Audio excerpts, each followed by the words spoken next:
J.S. Deepak, Secretary Telecom. May I request you, sir, to kindly join us on the stage. Please put your hands together to welcome him. Also inviting Mr. Anupam Srivastava, Chairman and Managing Director, BSNL, to kindly join us on the stage, please. He's not here, would be joining us shortly. Inviting Mr. Umang Das, Vice Chairman, Tower and Infrastructure Providers Association, TIFA. Please put your hands together to welcome him. Inviting Mr. Sridhar Nanka, CTO Zayas. Please welcome him with a warm round of applause. Inviting Mr. Neeraj Vyas, Head ITC Digital Business Ericsson. We welcome you, sir. And also inviting Mr. Amitabh Singhal, President BNO Forum, to kindly join us on the dais.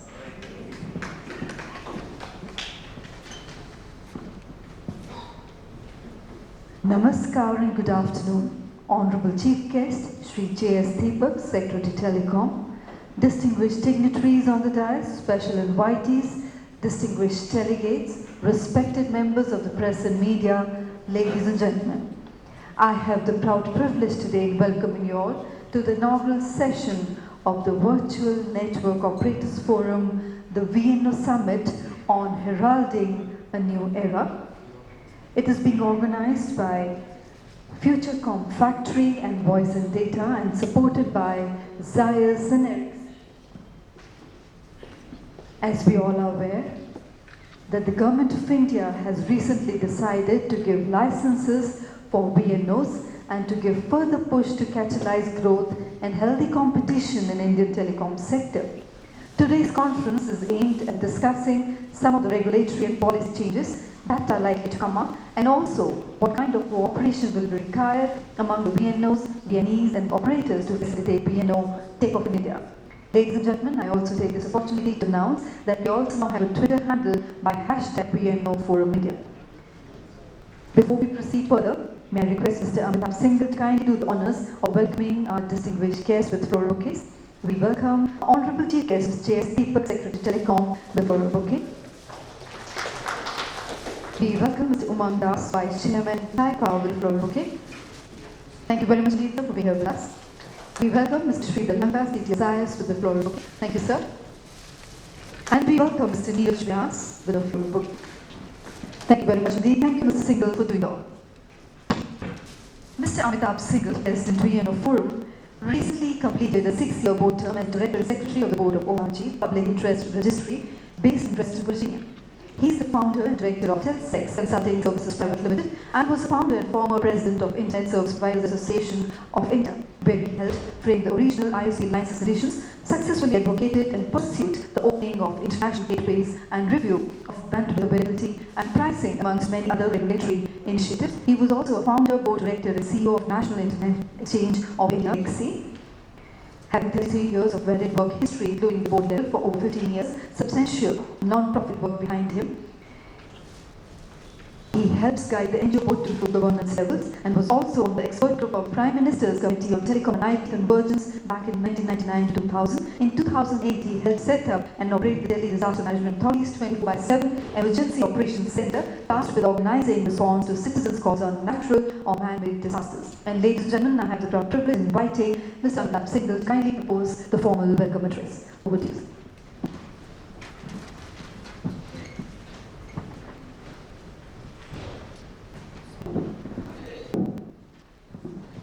Good afternoon and very warm welcome to you all. In June this year, the government notified the guidelines for grant of VNO licenses for the Unified Licensing Framework. I believe approximately about 70 applicants have submitted applications for the VNO licenses, and many more are applicants to do so, which obviously reflects that there is a palpable sense of excitement behind this new opportunity. And I think it's been some years since a new class of services were opened up in the telecom sector, so that's the reason we have overwhelming response. But then, opening up a new sector like this, there are also questions in the mind of potential players, questions involving around licensing conditions, questions around how service providers and VNO's relationship will work out, what kind of business models will work, etc. So, accepting the need to address these issues, and some of them, among the various participants, we set up this forum to be a common platform for all those interested in the VNO business. Public and private sector operators, the government, regulators, consumers, solution providers, they all welcome to this forum to discuss various aspects of the business, to promote and project the general understanding and to assist in development of the VNO services, and to generally act as a think tank conduct conferences, events, seminars, and to share and disseminate knowledge with regards to the business of VNOs, and to participate actively in the policy and regulatory development process.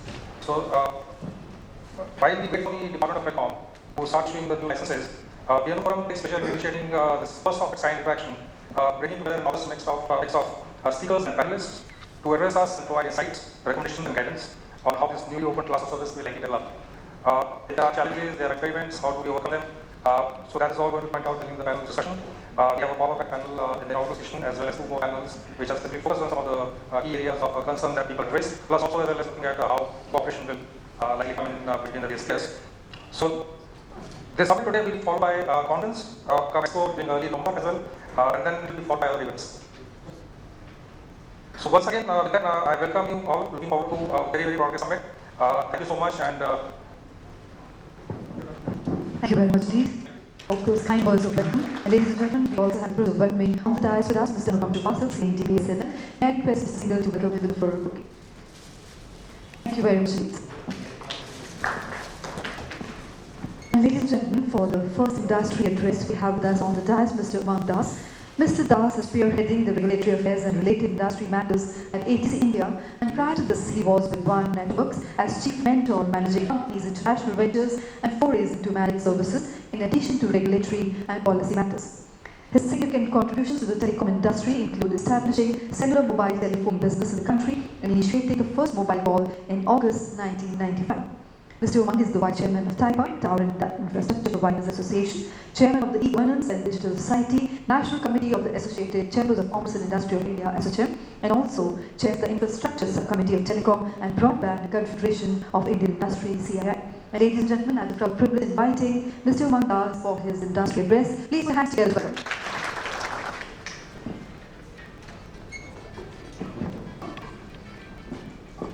Good afternoon, friends. Our chief guest, Mr. Deepak, our guest of honor, Mr. Alphonse Vassal, distinguished members of the audience, distinguished members on the podium. It's my pleasure to welcome you to this first meeting of our VNO forum. It's really encouraging the organizers, even though we just discussed about having this forum meeting 2 weeks ago, have been able to get such a positive response and a full house. It really encourages us to believe that with forward-looking government policies, they always encourage participation. And it is in this context that I'd like to share with you that I personally, along with a band of industry people, have been advocating this call of the mobile virtual network operators from 2008 onwards. And I'm very glad that the government received of it and initiated in the 2012 National Telecom Policy. At that time, although it had envisaged this concept of unified license to be implemented in a 2-stage process. One was the network services and the other was dealing it with the delivery of services. So the whole concept at that time was that the networks operators will focus on the technology, on the spectrum efficient utilization, on the issues of shared infrastructure, and the services will be delivered through what was considered to be virtual network operator. The implementation of that is intended to be in a 2-step process. So it's very good news that the government took this view, the regulator recommended, and based on that, the recent announcement of the VNO policy. Undoubtedly, this is a policy which will help in fostering competition. It will help in reaching out to underserved areas. It will help in reaching out to rural areas. So therefore, if mere fact competition comes in, is always good news from a consumer point of view. And we all are here basically because of consumers. So the more and more we are able to give them value-added offerings, the more and more we are able to give them specialized offerings, the more and more we make it affordable for them. That's what we are all here for. And therefore, the introduction of the VNO policy is very welcome. And this VNO forum, I'm sure, will help us in encouraging debate of any issues which may be there, but anything which is new always leads to questions also as to any clarifications, any issues which are there. I think this forum will be able to provide us that particular opportunity to be able to exchange views. I'd like to say that basically the timing is quite correct because everything comes when it is appropriately timed. And out here you can see that with the world where you have mobile data, you have content and apps which are actually proving to be game changers. We have key enablers such as the social media, the handheld smart devices, cloud computing, data, big data, and all these are the major enablers which will help us as we move into this new world, which will have a new dimension, which is related to social communication, economic opportunities, and obviously several new business innovative models will see the light of day. I will also mention that this has come at the right time because otherwise we are seeing a lot of consolidation in the air. We are seeing that the number of operators who came into the system somewhere around 2008, 2009, perhaps 15, 16 of them. But today, we can see the forward movement more around 5 or 6 players only. So there is a trend of consolidation, and that consolidation in turn starts getting reflected in the ecosystem also, where infra providers were several of them, actually are also getting consolidated in one way or the other. So therefore, opening up opportunity from a consumer point of view and encouraging more and more players to come in is a very good sign. This was also I wanted to share that unlike the Western model of VNOs, which is more running on brand and on an aggregation model, in India it would be uniquely different. And it is uniquely different in the sense that there is a parenting with the main SOs, and then you can reach out to underserved areas. You can reach out to those markets where you have specialized services to offer, and there are so many things in the context of digital India which are opening up, whether it is financial services or it is other utilities which are opening up. So all this will need a lot of reach and a lot of in-depth understanding, and a lot of specialist players will come, and hopefully the advent of VNO licensing will enable them those opportunities, which will then extend the reach of the NOs who may be otherwise stretched or quite a bit overstretched in the concept of the establishment of the network, the spectrum, and the better utilization of the infrastructure. So keeping that in mind, this combination of network service operators and VNOs, I would say, would augur well and would be distinctively more an Indian model and differentiated from what we see in the Western country. So therefore, hyper competition and very thin margins, and some of the, the DRA consultations had come to a lot of pros and cons. So the cons were more around hyper competition, particularly the existing players can reach out. Anyway, the margins are very thin, etc., etc. But in the wisdom of the regulator and the licensor, the overall view was taken that it is better to encourage more competition, and the model in India could be a little bit different. The other aspect of this which I'd like to share is that it also may help the network service operators in terms of what we call virtual network enablers. Because the network enablers could be people, just as we have the IP1 infrastructure where we have shared towers and shared passive infrastructure, which has helped in substantial growth of the networks, and substantial growth in the reach, primarily because of affordability and multi-sharing, which in turn has led to 2.4, 2.5 kind of sharing of individual towers.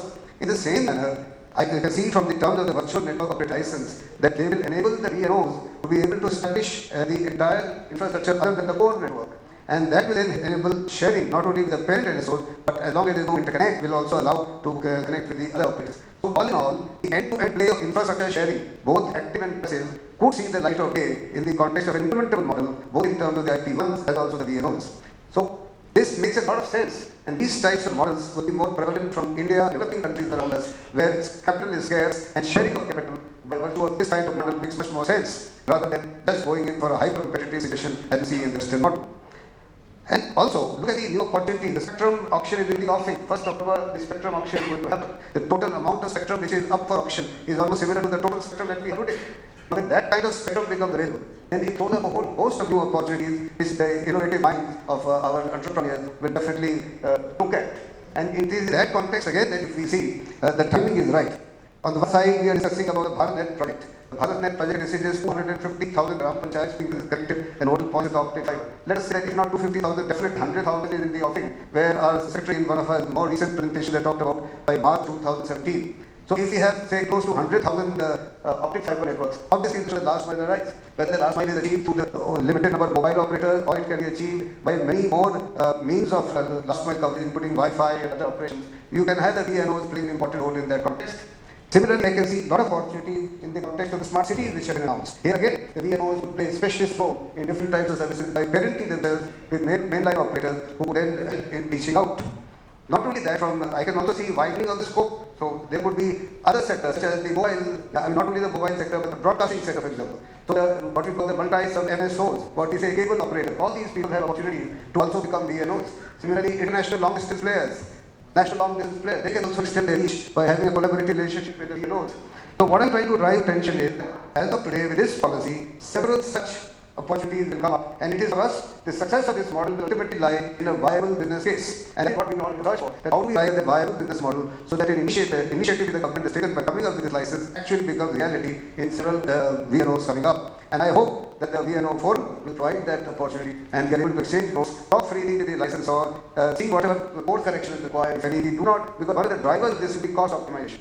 So how do we achieve cost optimization? How do we ensure that we are able to achieve the objectives of the business setup, by which will be totally innovative new business models? So keeping this fact in mind, I welcome all the participants here. You hope that given the benefit of being our chief guest, Mr. Deepak, who has ever so many responsibilities on his head, but the fact that he has taken time off is very welcome, and we welcome you, sir, for this being with us. And I do hope that we will have an opportunity for Q&A, so some of the shape questions which are there in mind will also be addressed. Thank you very much. Thank you very much indeed, sir, for the wonderful industry address. Ladies and gentlemen, our next industry address is by Mr. Sridhar Lanka. Mr. Lanka, besides being responsible for project management, CTO at Zeiss spearheads a technology team in delivering solutions based on market need and client requirements. His vast experience in launching MVNOs across various geographies involving diverse clientele enables him to put his thoughts into action and ideas into products. He has more than 16 years of experience in technology management, spanning telecommunications, e-governance, manufacturing, and e-commerce. And I have the proud privilege of inviting Mr. Sridhar Lanka for the industry address. Please put your hands together to welcome.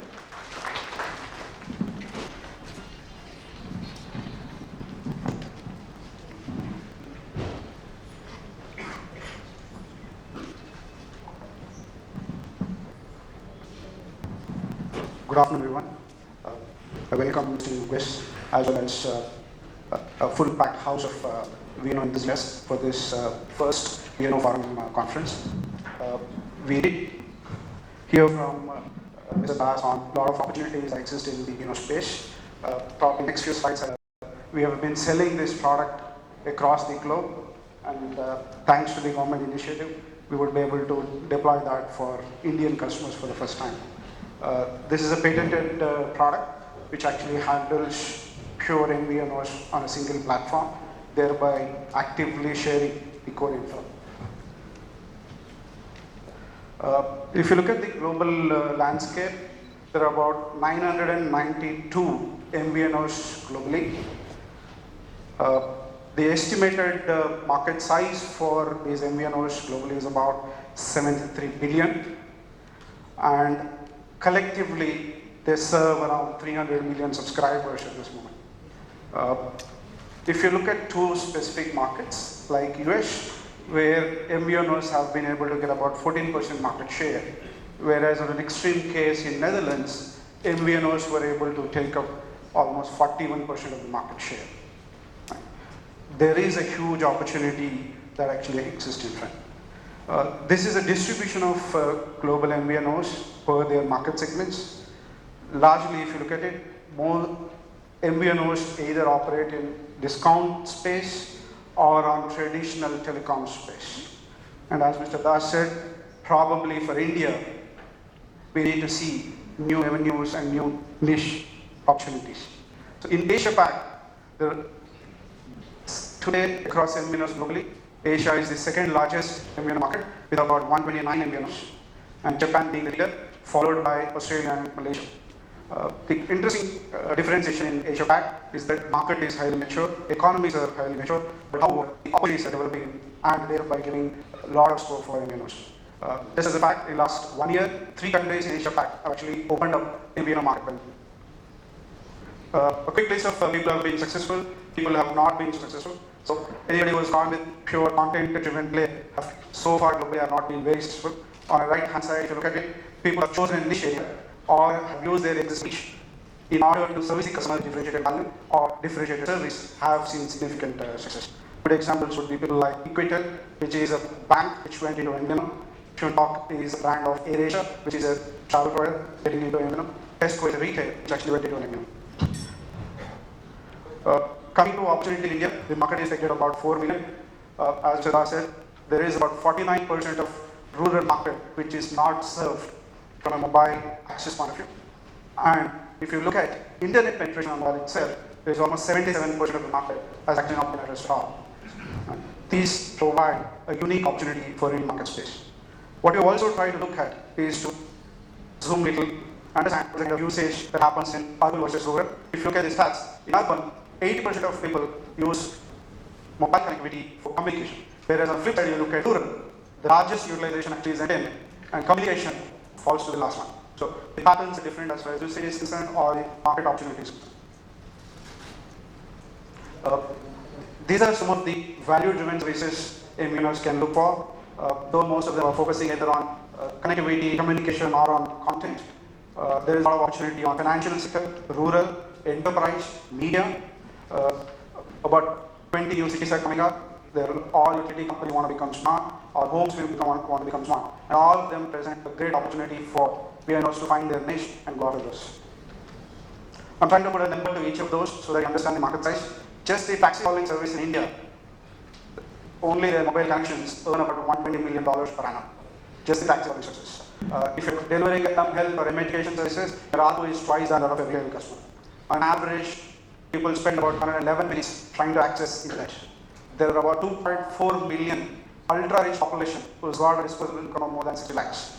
There are about 60 million travelers that travel across India on a month-on-month basis who have very poor connectivity on the base of travel, mode of travel, airports, trains, all of that. There are about, when you look at a rural, there are about 200 million agricultural pharmacists which are looking for becoming smart in order for them to control, manage, monitor, and implement from remote. There are 20 new smart cities that are coming up. And there are 248 million electric meters which are becoming smart. So the market size is huge. Each of them present a distinct opportunity for a niche player to go after, make revenues, as well as become successful. Typically, the wholesale and regulatory framework, the airwaves is provided by an MNO, whereas the VNO specializes in product, distribution, and most importantly, customer intimacy. And people like us, VNEs, play the role of technology operations in order to make a VNO's business model successful. This is one slide about us. So this is what we do, right from business consulting to launching the services, making sure you become successful through operation support, as well as platform and technology to make successful. Thank you. Thank you very much, Lead, for the presentation. And ladies and gentlemen, for the next industry address, we have the privilege of having with us Mr. Neeraj Vyas, Head of ITC Digital Business Solutions, Ericsson. Mr. Vyas is an accomplished practice leader with over 2 decades of experience in the telecom industry. He has deep domain expertise in digital transformation across BSS and OSS and next generation IT systems, providing thought leadership in telecom evolution, digital convergence, analytics, and new business models like MD. He is Ericsson India since 2012, heading Digital Business Solutions, which includes end-to-end businesses and operational solutions. Mr. Neeraj is an alumni of IIT Roorkee and IIT Delhi, from where he did his BTech and Management Studies. And ladies and gentlemen, please put your hands together to welcome Mr. Vyas for the address. So, while we have the presentation up, distinguished panel, Deepak sir, Alpam sir, distinguished audience.